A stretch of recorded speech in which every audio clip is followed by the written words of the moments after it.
Hi friends, welcome to our channel all time fun. So ఈరోజు అయితే మరొక కొత్త వీడియోతో మేము ముందుకైతే వచ్చేసాము. సో ఈరోజు మేము చేయబోతున్న వీడియో వచ్చేసి ఫుడ్ బ్లాగ్ అనమాట. ఫుడ్ బ్లాగ్ అంటే ఏం చేస్తాము అని మీరు ఎక్స్పెక్ట్ చేయొచ్చు. సో ఈరోజు అయితే మనం ఒక కొత్త రెసిపీని ట్రై చేయబోతున్నాం, that is sponge cake. So ముందుగా ఈ స్పాంజ్ కేక్కి ఏమైతే ఐటమ్స్ కావాలి, దాని యొక్క ప్రాసెస్, ఇంకా దాని యొక్క ప్రొసీజర్ ఎలా అయితే చేయాలి, దాని యొక్క రిజల్ట్ ఎలా వస్తుంది అనేది ఒకసారి చెక్ చేద్దాము. సో ఫస్ట్ మనకు వీటికి కావాల్సిన ఐటమ్స్ ఏంటనేది ఒకసారి చూద్దాము. సో ముందుగా ఎగ్ 2 eggs తీసుకున్నాము. 2 eggs తీసుకున్నాక మళ్ళీ మైదా ఒక టీ గ్లాస్ కప్ మైదా తీసుకున్నాము. ఆ 2 eggs క్వాంటిటీని బట్టి మైదా తీసుకోవాలండి. నెక్స్ట్ షుగర్ కూడా సేమ్ క్వాంటిటీ, మైదా ఎంత క్వాంటిటీ అయితే తీసుకుంటామో షుగర్ కూడా అంతే క్వాంటిటీ, ఒక 2 టీ కప్స్ షుగర్ తీసుకున్నాము. 2 టీ కప్స్ షుగర్ అయిపోయిన తర్వాత నెక్స్ట్ నెయ్యి ఒక 1 టీ కప్ నెయ్యి తీసుకున్నాము. సో ఇది తీసుకున్నాక మనం ప్రాసెస్ అనేది స్టార్ట్ చేద్దాము. వాటిని అన్నిటినీ మిక్స్ చేసి మనకి ఏ ఉండలుగా లేకుండా కొంచెం పల్చగా ఉండేటట్టు చూసుకోవాలండి. ఉండలుగా ఉంటే మళ్ళీ ప్రిపేర్ చేసేటప్పుడు మళ్ళీ ప్రాబ్లం అవుతుంది కనుక కొంచెం పల్చగా ఉండేటట్టు చెక్ చేసుకుందాం. ఓకే, సో ముందుగా ఎగ్ తీసుకున్నాము. ఎగ్ని అయితే వేసుకున్నాము. సో ఎగ్ వేసుకున్న తర్వాత నెక్స్ట్ దీన్ని అయితే బాగా మిక్స్ చేసుకోవాలి. ఎగ్ని బాగా మిక్స్ చేసుకొని ఇలా మిక్స్ చేసుకున్న తర్వాత నెక్స్ట్ షుగర్ వేసుకున్నాము. షుగర్ని కూడా బాగా ఈ ఎగ్ ఇంకా షుగర్ బాగా మిక్స్ చేసేయాలి. నెక్స్ట్ నెయ్యిని కూడా యాడ్ చేసుకుందామండి. నెయ్యిని యాడ్ చేసుకొని దాన్ని కూడా బాగా మిక్స్ చేయాలి.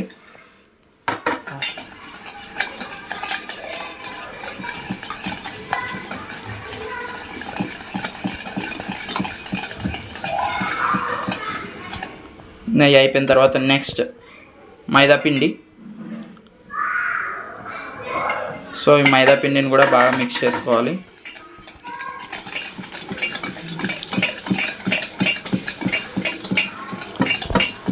ఇవి మనకి లడ్డూలా రాకుండా కొంచెం మెత్తగా మిక్స్ అయ్యేటట్టు మిక్స్ చేసుకోవాలి.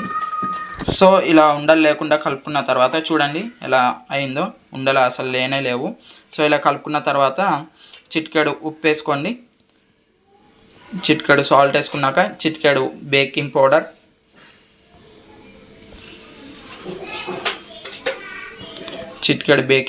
వేసి చిటికెడు సోడా కూడా వేసి బాగా మిక్స్ చేసుకోండి.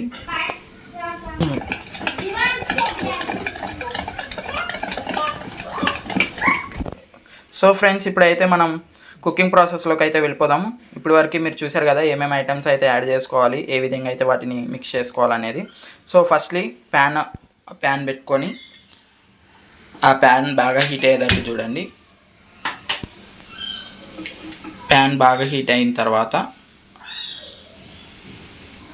కొంచెం నెయ్యి వేసుకొని ఆ నెయ్యి హీట్ అయ్యే వరకు ఉంచాలి. సో చూసారు కదా హీట్ అయిన తర్వాత ఎలా అయిందో. సో హీట్ అయిన తర్వాత మనం ఏదైతే మిక్స్ చేసి పెట్టుకున్నామో దాన్ని కుక్కర్లో వేసేసేయాలి. కుక్కర్లో ఈ విధంగా వేసి కుక్కర్లో అయితే వేసేసుకున్నాము. నెక్స్ట్ సో ఈ విధంగా ఆన్ చేసుకున్నాక ఒక 10 minutes అయితే మనం సిమ్లో పెట్టుకొని దాన్ని బాగా ఉడకనివ్వాలి. ఉడికిన తర్వాత 10 minutes అయిన తర్వాత చెక్ చేసుకుందాం. సో ఫ్రెండ్స్, విజిల్ అయితే పెట్టకూడదు. విజిల్ పెట్టకుండా అలాగే ఒక 10 minutes అయితే సిమ్లో పెట్టాలి. పెట్టి 10 minutes అయిన తర్వాత చెక్ చేద్దాం. సో ఫ్రెండ్స్, చెక్ చేద్దాం ఒకసారి ఎక్కడి వరకు వచ్చిందో మన కేక్. సో 10 minutes అయింది, చూద్దాం. వావ్, ఈ విధంగా అయితే వచ్చింది. సో ఒకసారి చెక్ చేద్దాం. ఓకే, బాగానే ఉంది.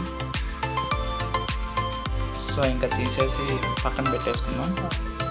సో ఇప్పుడు టాపింగ్ చేసుకుందాం.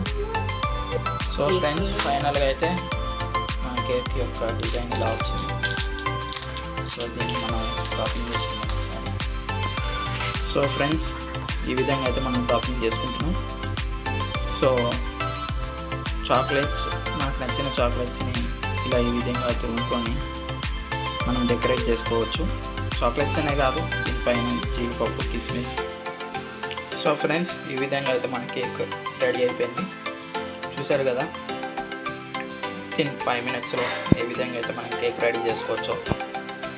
సో ఈ విధంగా అయితే ఈజీగా మనం 5 minutesలో కేక్ అయితే రెడీ చేసుకోవచ్చు.